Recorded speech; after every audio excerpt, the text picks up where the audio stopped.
마태복음의 전형적인 특징이 뭐냐면 구약의 예언이 신약에 의해 와서 예수님을 통해서 이루어진다는 것을 계속 설명하고 있는 것이 마태복음의 이야기입니다. 그래서 늘 마태복음은 구약을 인용해요. 그래서 임마누엘의 예언이 신약에서 예수님을 통해서 완성되고, 메시아가 베들레헴에서 태어날 것을 예언했고 그 미가서의 예언이 예수님을 통해서 완성이 되고, 세례를 받는 장면이나 이방의 갈릴리에서 첫 사역을 시작하는 모든 이야기들, 지난주에 한 거죠. 다 구약의 예언이 신약에 와서 예수님을 통해서 완성되고 성취된다는 것을 말하고 있습니다. 그렇다면 오늘 본문의 이야기, 예수님께서 제자들을 불러내시는 것도 구약의 예언의 성취인 건 당연하겠죠. 그러면 어떻게 구약의 예언이 성취되는 것인지를 한번 살펴보겠습니다. 예수님께서 이 제자들을 부르실 때 가장 중요한 초점은 이거 하나를 생각해야 돼요. 예수님이 부르셨다는 거예요. 그럼 예수님이 부르셨지 누가 불렀어요? 이렇게 생각할 수 있는데, 제자들을 부르는 초점과 핵심이 예수님께 있다는 거예요. 예수님이 불러내셨다는 것이 중요한 거예요. 제자들이 자발적으로 간 게 아니에요.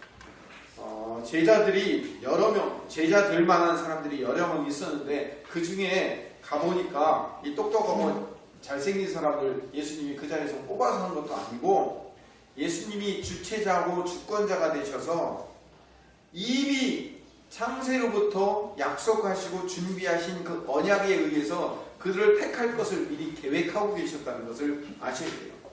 그래서 그들을 어디까지 불러내실 거냐면, 처음에는 그들을 사람 낚는 어부가 되게 만드실 거라고 약속하시고, 그 약속을 나중에 완성시키는데 어떻게 완성시키냐면 이렇게 완성시키셔요. 마태복음 28장 18절에서 20절 말씀 읽어봅시다. 시작. 예수께서 나와 말씀하시되 하늘과 땅의 모든 것을 내게 주셨으니 그러므로 너희는 가서 모든 민족을 제자로 삼아 아버지와 아들과 성령의 이름으로 세례를 베풀고 내가 너희에게 권고한 모든 것을 가르쳐 지키게 하라. 여기까지만 읽어봅시다. 그러니까 19절로 가면 너희는 가서 모든 민족으로 제자를 삼아서 그들을 아버지 아들 성령의 이름으로 세례주고 가르쳐 지키게 만들게 하는 일이 뭐예요? 사람을 낚는 어부가 되게 만드는 일인 거예요.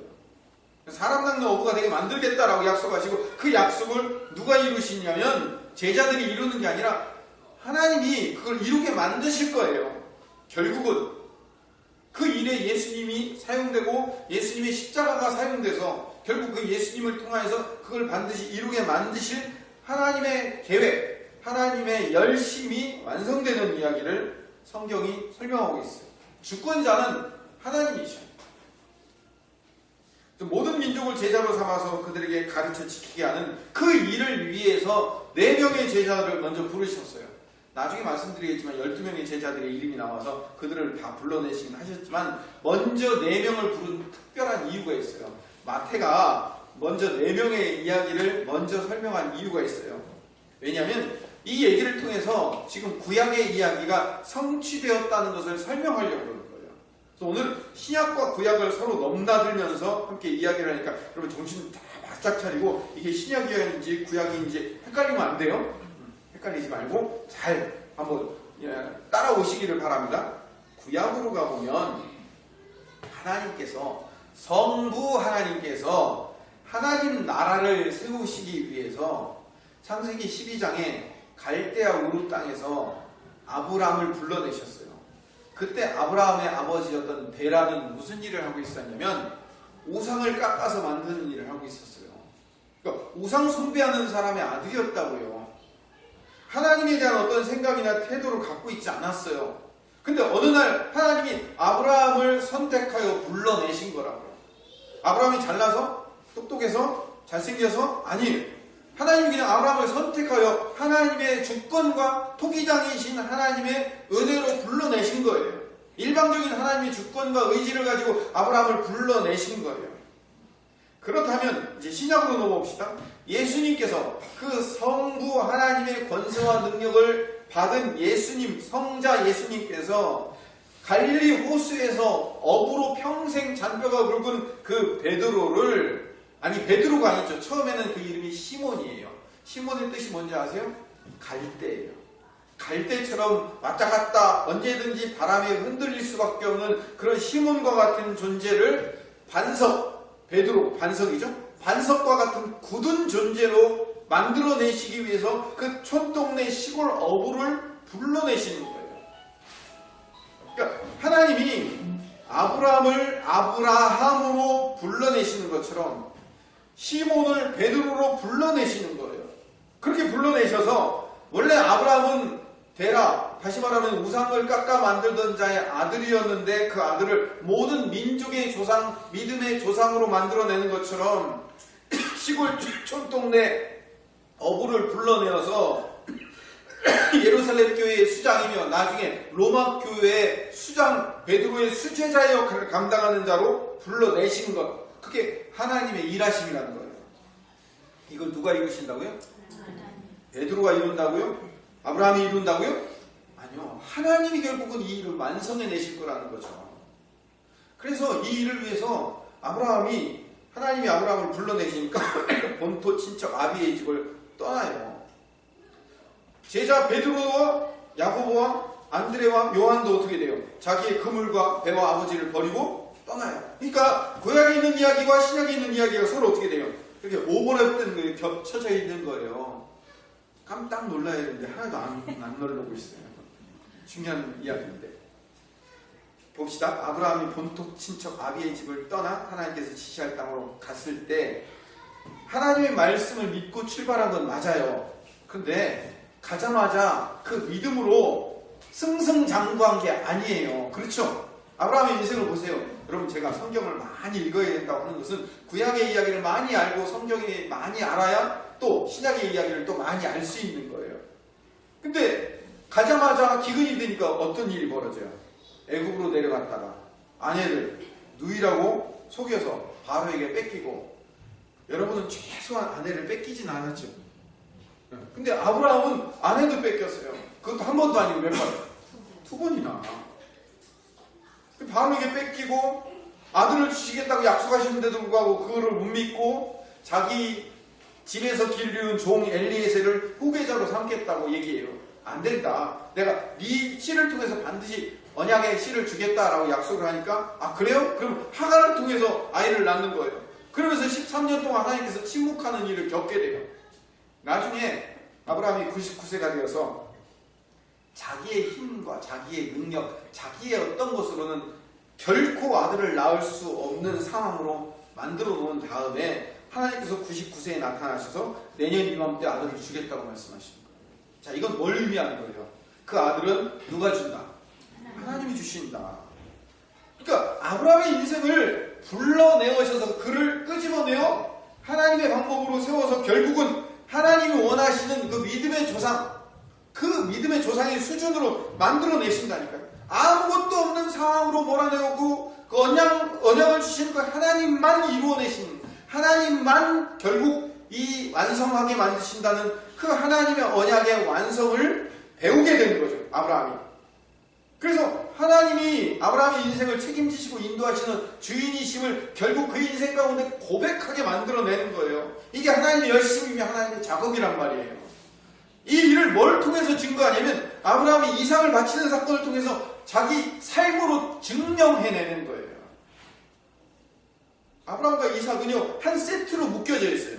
아브라함과 이삭은. 그래서 하나님이 이삭을 제물로 바치라고 했을 때 이삭은 충분히 아버지를 밀쳐 넘어뜨리고 도망갈 수 있는 그런 나이와 그런 체격을 갖고 있었음에도 불구하고 아버지에게 순종하잖아요. 그렇죠? 아버지는 아들을 하나님이 하란다고 정말로 그 하나밖에 없는 100세 낳은 아들을 묶어서 그를 죽이려고 하잖아요. 거긴 뭐 하는 거예요? 아버지 아브라함과 아들 이삭의 믿음이 하나로 묶여져 있어요.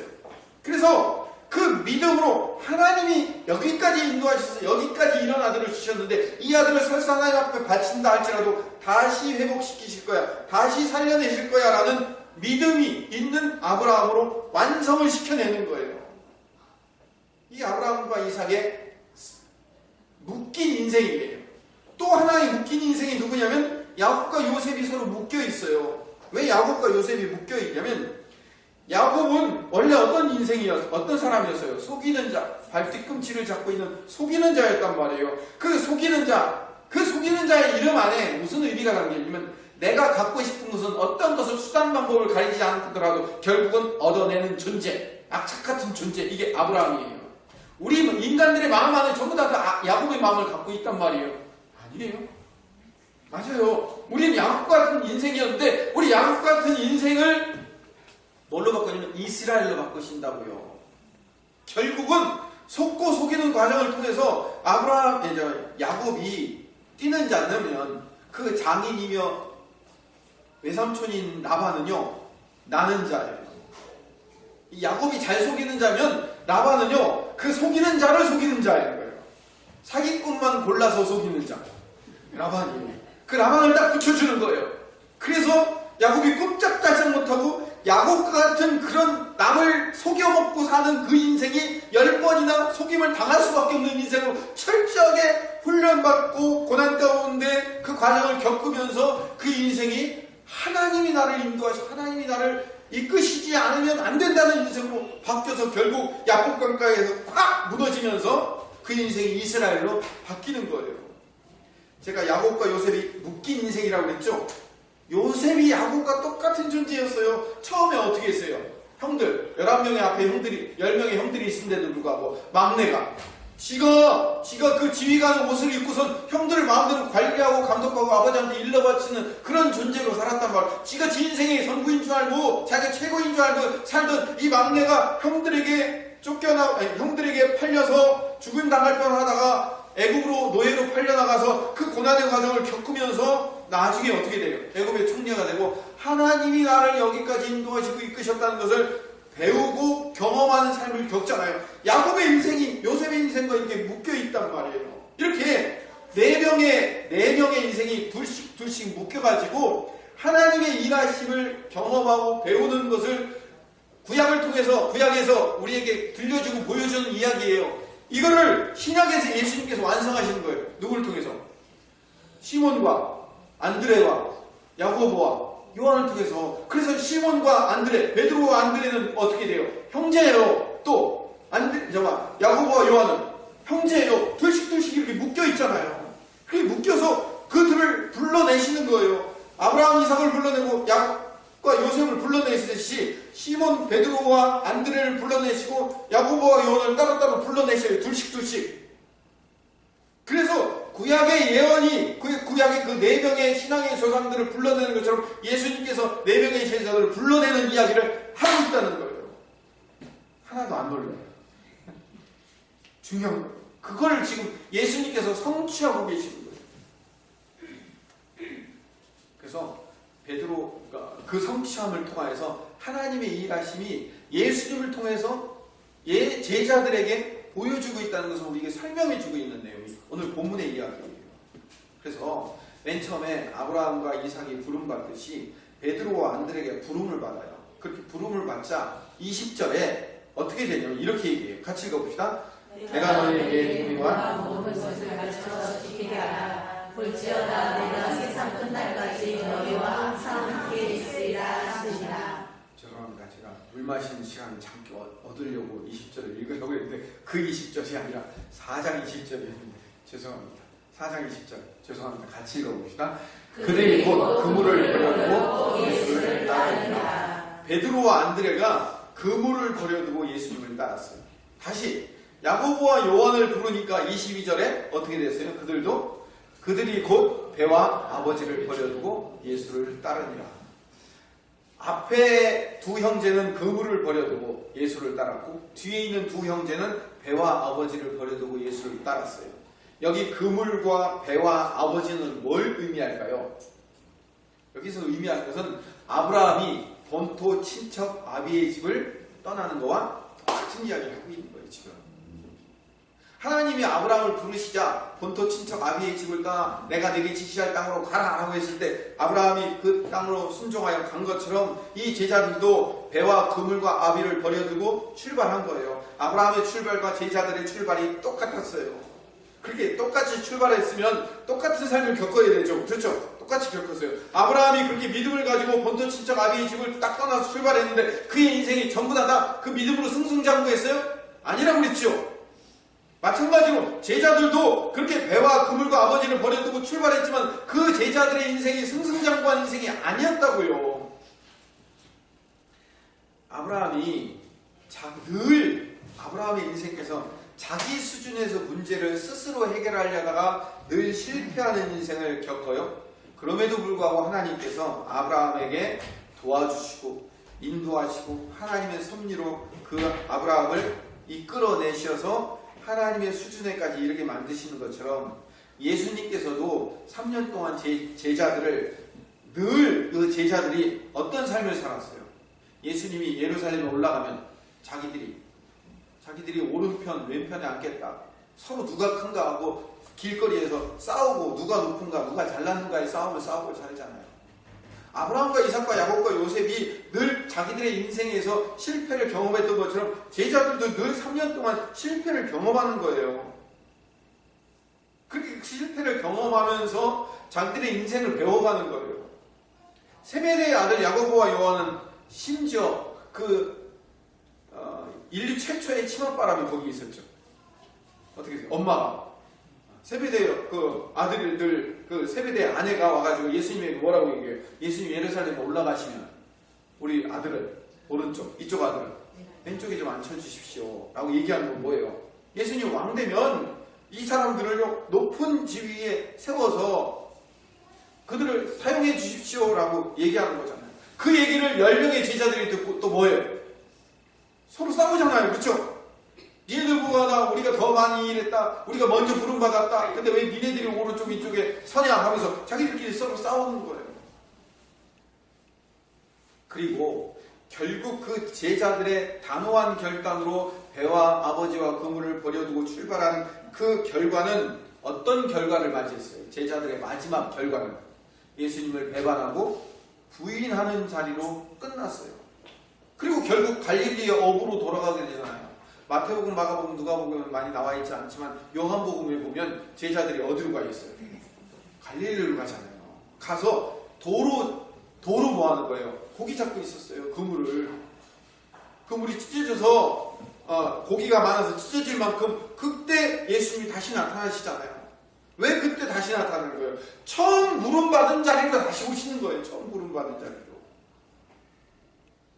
그러니까 처음에 아브라함이 본토 친척 아버지의 집을 떠났을 때 물론 믿음으로 간 거는 맞지만 그렇게 출발했을 때 그 출발의 버림은 하나님 나라의 영광과 하나님의 가치와 하나님의 나라와 그의 의를 위한 버림으로 시작한 게 아니었어요. 사실은 뭐였어요?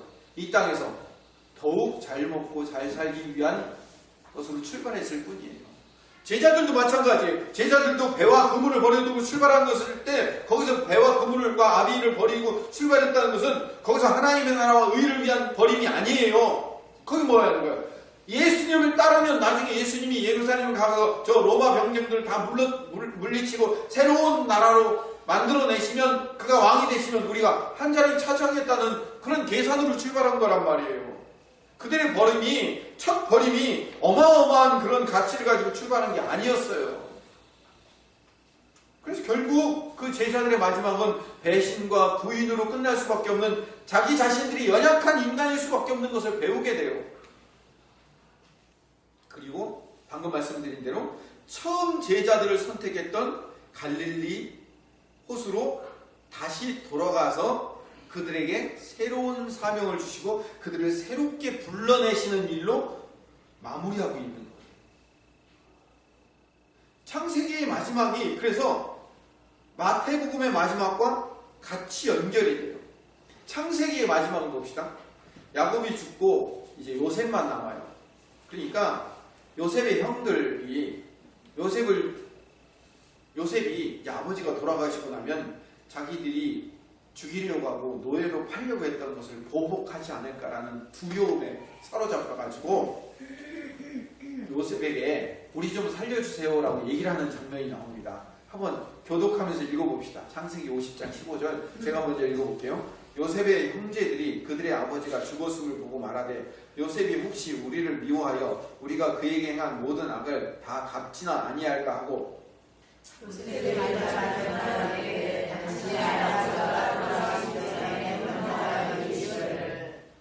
너희는 이같이 요셉에게 이르라. 내 형들이 내게 악을 행하였을지라도 이제 바라건대 그들의 허물과 죄를 용서하라 하셨나니 당신 아버지의 하나님의 종들인 우리 죄를 이제 용서하소서 하며 요셉이 그들이 그에게 하는 말을 들을 때 울었더라.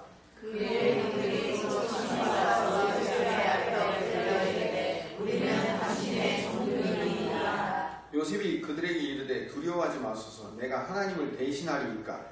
당신들은 나를 해하였으나 하나님은 그것을 선으로 바꾸사 오늘과 같이 많은 백성의 생명을 구원하게 하셨나니. 함께합니다. 당신들은 두려워하지 마소서. 내가 당신들과 당신들의 자녀를 기르리이다. 그들을 간곡한 말로 위로하였다. 여기서 형들이 거짓말하고 있는 거 아세요? 형들이 거짓말하고 있어요. 뭐라고 거짓말했냐면 16절에 보니까 요셉에게 말을 전하여 이르되 당신의 아버지가 돌아가시기 전에 명령하여 이르기를. 아버지 야곱이 죽기 전에 이런 얘기 한 적 없어요.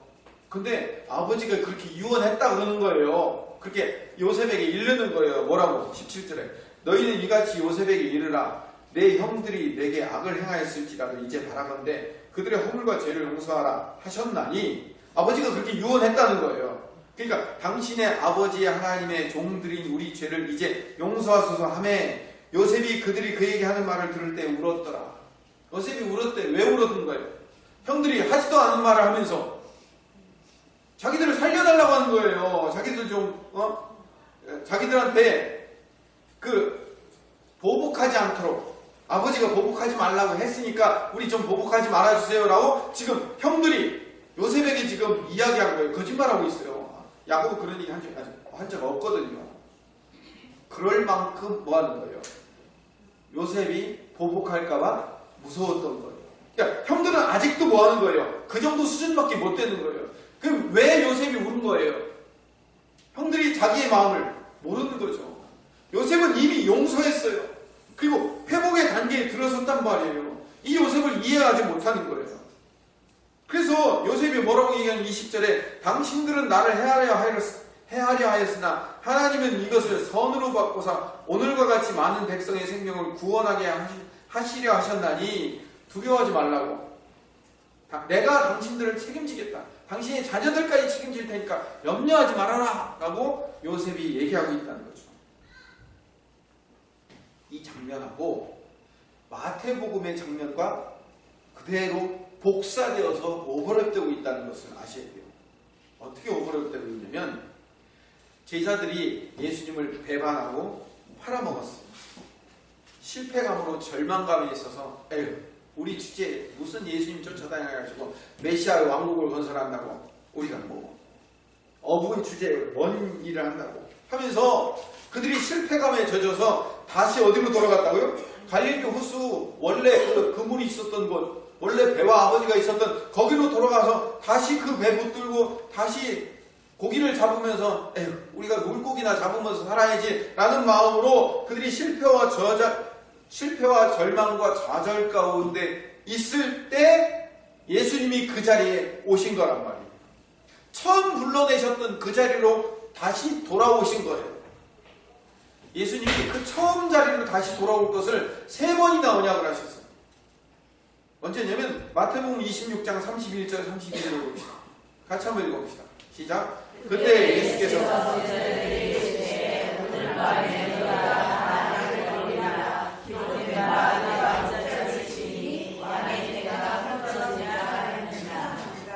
그러나 내가 살아나는데 너희보다 먼저 갈릴리로 가리라. 31절 보세요. 예수님께서 제자들에게 마지막 날 유월절 만찬날 뭐라고 얘기했냐면 오늘 밤에 너희들이 다 나를 버리고 너희들이 나를 배신하고 너희들이 나를 모른다 부인할 것이다 라고 그렇게 예언을 하시고 목자를 치면 양떼는 다 흩어질 수밖에 없다 라고 예언을 하시는 거예요.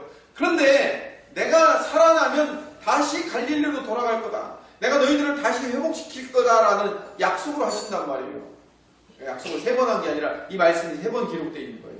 28장 7절에 보니까 이제 부활하신 예수님을 부활하시기 전에 이 막달라 마리아와 또 다른 마리아가 무덤을 찾아갔는데 거기 빈 무덤이었어요.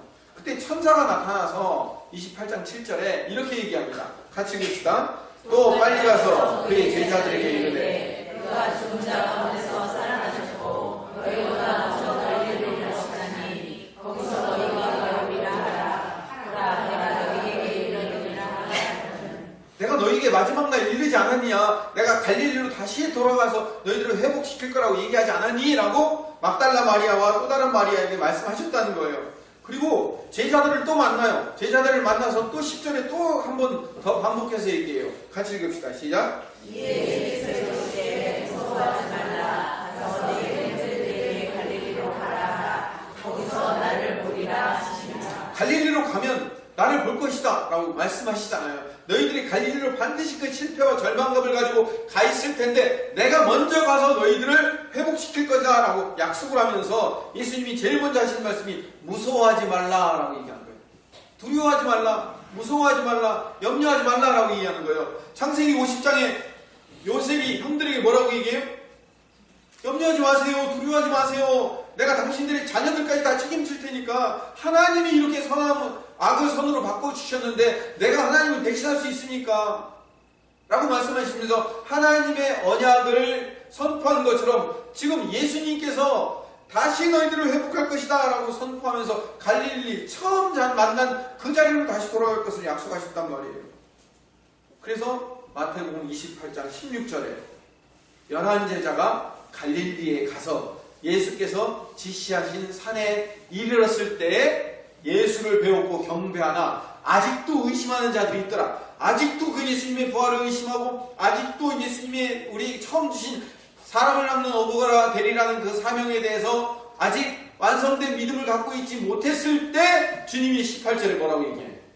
예수께서 나와 말씀하여 이르시되 하늘과 땅의 모든 권세를 하나님이 나한테 주셨으니 내가 너희들을 다시 모든 민족으로 제자를 삼아 아버지와 아들과 성령의 이름으로 세례를 주고 내가 본과 모든 것을 다 가르쳐 지키게 만들 수 있는 제자들로 삼고 너희들이 또 다른 제자들을 만드는 사람들로 세워줄 거다. 다시 말하면 너희들을 사람 낚는 어부가 되게 만들 것이다 라는 첫 사명을 완성시키고야 마시겠다는 거예요. 그러면서 마지막 20절에 28장 마태복음 28장 20절에 그렇기 때문에 하나님이 항상 함께 하실 것이다 라는 약속을 우리에게 주시는 거예요. 오늘 말씀은 이제 정리를 합시다. 어떻게 정리해요? 이렇게 정리합시다. 성부 하나님께서 구약에서 아브라함, 이삭, 야곱, 요셉 이 4명의 신앙의 조상, 믿음의 조상들을 통해서 주시려는 분명한 계획이 있어요. 먼저 계획을 만들어 놓고 그 계획을 하나님의 그 열심과 하나님의 방법으로 결국 그것을 완성해 내시고야 마신 거예요. 믿음의 조상들이 아무것도 알지 못하고 그들의 그런 생각과 관념조차도 알지 못했을 때 그들을 불러내셔서 그들이 자기의 안위와 자기의 행복을 목표로 시작했을지 모르지만 결국은 그들을 바꾸시고 변화시키셔서 하나님께서 그들의 인생을 회복시키고 변화시켜서 하나님의 뜻을 알게 하시고 하나님께서 그들을 인도하시고 이끄셔서 결국 하나님의 나라를 세우시는 하나님의 열심이 구약에 기록되어 있다면 그 하나님의 놀라운 권세를 부여받은 성자 예수님께서 베드로와 안드레와 야고보와 요한을 갈릴리에서 똑같이 불러내셔서 그들이 처음에는 인간적인 메시아 왕국의 꿈을 꾸고 배와 아버지와 그물을 버려두고 출발했을지라도 결국에는 그들의 목표와 꿈이 그들 자신의 목표와 꿈이 아니라 하나님의 나라라는 엄청난 꿈과 목표를 이룰 수 있는 도구와 그 통로로 사용하실 수 있도록 그들을 변화시키고 회복시키셔서 그들을 인도하시고 이끄시는 분이 성자 예수님이시며 그 성부 하나님이 구약에 하신 일과 성자 예수님이 신약에서 하신 일을 한 분 남으셨는데 성령 하나님께서 누구를 불러내셔서 나를 불러내셔서 나를 아무것도 모르고 예수가 누구인지 성령이 누구인지도 모르는 나를 불러내셔서 내 인생을 다 잘 먹고 잘 살게 하기 위해서 처음 예수 믿기 시작했는데 내 인생을 변화시키고 바꾸시키고 회복시키셔서 하나님의 나라와 그의 의를 위해서 구하는 삶으로 나를 인도하시고 이끄시고 책임져서 나를 그렇게 끌고 가시게 만드실 그 성령 하나님이 이제 나한테 오셨다는 거예요. 성부 하나님이 그렇게 구약에 일하셨으니, 성자 예수님이 신약에서 그렇게 일하셨으니 성령 하나님께서 나도 그렇게 인도하시지 않겠습니까? 맞아요. 그게 오늘 본문의 이야기의 결론이에요. 성령 하나님이 주도권을 가지고 내 인생을 책임지시고 인도하시고 이끄실 거예요. 처음에는 내 생각으로, 내 방법으로, 내 계획이 완성될 것. 그래서 나가 겉으로는 배와 그물을 버리는 것처럼 하지만 사실 속마음은 내 배부르고 내 등 따시고 하나님 앞에 복 많이 받아갖고 행복하게 잘 먹고 잘 사는 것이 내 인생의 목표였는데 그것이 바뀌어 이제 하나님의 나라와 하나님의 의를 위해서 살고 하나님 사랑하고 이웃 사랑하는 것이 내 인생의 목표가 되어가는 삶을 사는 것. 우리 자녀들이 잘 먹고 잘 살아 좋은 대학 나오고 좋은 결혼해서 행복하게 잘 먹고 잘 사는 것이 우리 자녀들의 목표가 아니고 그들이 이 땅에 나가 빛과 소금의 역할을 감당하며 그들이 돈 벌어서 남 주고 공부해서 남 주는 인생으로 바꾸는 것이 우리 자녀들의 최고의 목표가 되어가는 삶으로 우리 자녀들의 인생이 바뀌어가는 것, 그것이 하나님의 목표의 이름이에요. 이걸 누가 이룬다고요? 사비에 하나님이 이루시는 거예요. 내가 하는 거 아니에요. 하나님이 그걸 이루시겠다는 거예요. 하나님. 성령 하나님께서 아예 이제는 내 안에 오셔서 이 모든 일을 이루어내시고야 마시는 거예요. 이걸 하나님의 열심이라고 하는 거예요. 내 열심이 이걸 이루지 않아요. 하나님이 이걸 이루실 거예요. 구약에는요, 하나님의 방법으로 이 일을 이루셨어요. 철모로는 아브라함을 불러내시고 이삭, 속이는 자 야곱을 불러내시고 천하에 자기가 최고인 줄 아는 요셉을 불러내어서 그 많은 고난의 과정들과 그 인생의 과정들을 겪어내어 그들이 이제 하나님이 내 인생의 전부임을 고백해낼 수 있는 자들로 하나하나를 세워내는 것처럼 제자들이 배와 그물을 버려두고 떠나긴 했지만 그들이 사실은 메시아 왕국이 건설되면 오른편에 왼편에 자기들이 큰 자로 세워질 것을 알고 출발했던 인생이었는데 그들의 인생을 좌절과 실패와 배신과 배반의 과정을 겪어내시면서 그들을 예수님의 참다운 제자이며 사도로 불러내어 그들 모두가 순교의 길을 겪으면서도 하나님이 예수님께서 십자가 지시는 것이 내 인생의 최고의 기쁨이며 행복이며 감사의 일이었으며 내가 그 길을 따라가는 것이 나의 삶의 가장 기쁜 길이었다고 그들 모두가 고백할 수밖에 없는 자리로 그 제자들을 불러내시는 것처럼 우리를 그렇게 불러내시겠다는 거예요. 우리를. 그래서 가장 중요한 얘기, 이 얘기하고 마치겠습니다. 마태복음 28장 20절. 아까 읽다 말한 게 있어요. 어디까지 읽었냐면 내가 너희에게 분부한 모든 것을 가르쳐 지키게 하라. 여기까지 읽으라고 했어요. 그 다음이 중요해요. 볼지어다부터 같이 읽으시죠. 시작. 볼지어다 내가 세상 끝날까지 너희와 항상 함께 있으리라 하시니라. 이게 마태복음의 결론이자 맨 마지막 말씀이에요. 우리는요 대사명, 선교사명이라는 것 때문에 18장, 19장, 20절 말씀이 좋은 말씀, 중요한 말씀이라고 생각하는데 그 중요한 말씀에서 하나 빠진 게 있어요. 볼지어다, 여기서부터가 더 중요해요. 그렇게 우리를 사람 낚는 어부, 모든 민족을 제자로 삼는 그런 사도이며 제자로 우리를 세워낼 텐데 그 과정 가운데 하나님이 우리와 항상 함께 있게 하십니다. 예수님의 이름이 뭐예요? 처음에 예수님, 예수라는 이름이 구원자. 또 다른 이름이 있어요? 임마누엘. 임마누엘의 뜻이 뭐예요? 하나님이 나와 항상 함께 있다. 처음에 예수님이 임마누엘이라는 별명을 가지고 출발했는데 그 별명이 어디서 이루어지는 거예요? 28장 20절에 이루어지잖아요. 내가 이 모든 과정에 내가 항상 함께 할 거야. 아브라함을 불러내셔서 그가 비록 아내를 누이라고 속여서 팔아먹고 아들을 죽겠다고 한데도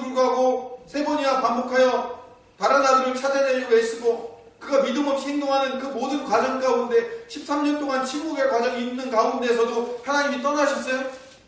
떠나지 않고 아브라함을 끝까지 항상 함께 하시며 그와 함께 하셨던 것처럼, 아브라함과 함께 하셨던 것처럼, 이삭과 함께 하셨던 것처럼, 야곱과 요셉과 함께 하셨던 것처럼, 예수님이 제자들과 늘 함께 동행하셨던 것처럼 성령께서 나와 항상 함께 있겠다는 거예요. 아멘. 이사야 9장 6절에서 7절 읽고 마칩시다. 이사야 9장 6절에서 7절 말씀 같이 읽읍시다. 시작. 하나님은 우리에게 하고 하나님을 우리에게 주신 바 되었는데 그의 어깨에는 정사를 배웠고 그의 이름은 유전자라 무사라 전능하신 하나님이라 용서하시는 아버지라 평강의 왕이라 할 것입니다. 그 정사와 평강의 왕이 복하며 또 다윗의 왕자와 그의 나라를 군림하여 그 나라를 굳게 세우고 지금 이후로 영원히 정의와 공의로 그것을 보존하실 것이다. 만군의 여호와의 열심히 이를 이루시리라. 이게 무슨 언약이냐면 7장에 가면 임마누엘 언약, 제가 여러 번 말씀드렸죠. 임마누엘, 처녀가 잉태하여 아이를 낳을 것인데 그의 이름을 임마누엘이 하리라 하는 그 처녀가 낳을 그 아이가 누구라고요?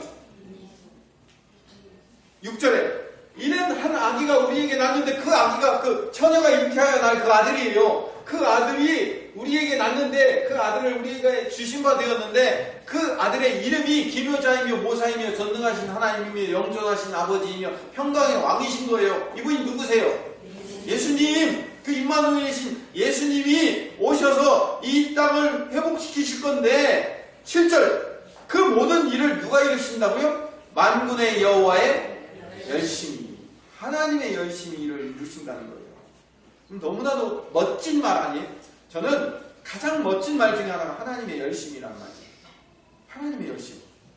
여러분의 열심은 어떻게 될까요? 사라질 수 있어요. 여러분의 열심은 언젠가 꺼질 수 있단 말이에요. 근데 하나님의 열심은 변해요, 안 변해요? 안 변해요. 하나님의 열심이 이 일을 이루실 거예요. 그러니까 결론은 하나님의 열심이 우리를 불러내셨고 그 불러내신 하나님의 열심이 결국 우리를 하나님의 목표에 완성되고 하나님의 목표를 이루게 만드실 것이기 때문에 우리가 해야 할 일이 하나 있어요.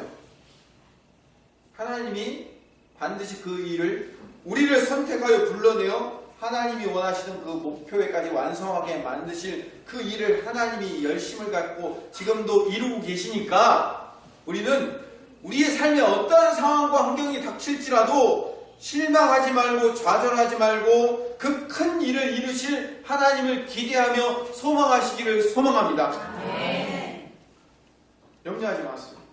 좌절하지 마세요. 절망하지 마세요. 목사님은 왜 맨날 안 될 것만 생각하시고 이렇게 고난과 좌절과 절망 얘기만 하세요? 여러분이 잘 될 때는요, 제가 설교 안 해도 잘할 수 있어요. 잘 될 때, 좋은 일이 생길 때 하나님 앞에 감사하고 찬양하고 누구나 다 할 수 있어요. 물론 누구나 다 하는 것도 잘 못하는 사람이 있지만 할 수 있어요. 근데 여러분 언제가 문제예요? 안 될 때가 문제라는 말이에요. 근데 그 안 될 때도 하나님은 나와 함께 하셔요. 임마누엘이시기 때문에. 좌절하지 마세요. 절망하지 마세요. 아직 설교 안 끝났어요. 절망하지 마세요. 큰 일을 이루실 그 하나님을 신뢰합시다.